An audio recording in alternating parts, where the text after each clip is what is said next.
That helped him and a lot of the family come to grips with what happened, because then it was, and me, to be able to forgive from my heart, because I realized, okay, it's not just them behaving badly. It is a spiritual war, and it is a spirit that was stirring up the anger and stirring up the discontent and all the things that came together that just were totally overdone. I mean, like, what is happening here? It was very chaotic.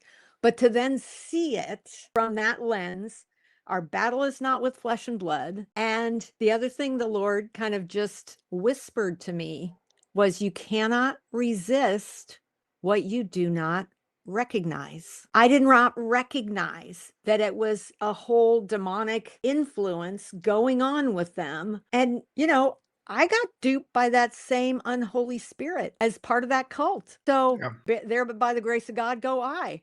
I could forgive them now because I got duped by the same thing. Well, and I can relate to that. You cannot resist what you cannot recognize, because I will tell you from the military perspective, you don't get to choose whether or not somebody's going to attack you or be at war with you. But if you're not paying attention to them, you're going to get smacked hard, bad, and it's going to hurt you, right? So you've got to pay attention. And Right. we've been told, I mean, you're a kid on the playground. If you get told another kid on the playground has ill will towards you and wants to do you harm, if you don't pay attention to that, it might cause you harm, right?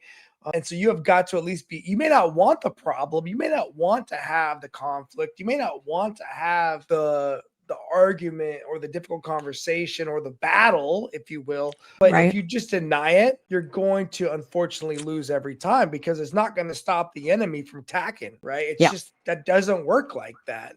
And so you must, if you recognize things are not going the way you would like them to go, you need to pray for recognition, right? Pray for God, what is going on? And is this a result of my choices, or is this a result of somebody else's choices that are affecting me? Because I tell my children, in a car accident, it's not always God's will that somebody gets crashed in a car, right? Unfortunately, it's somebody possibly out there taking risk into their hands, and they may affect somebody else.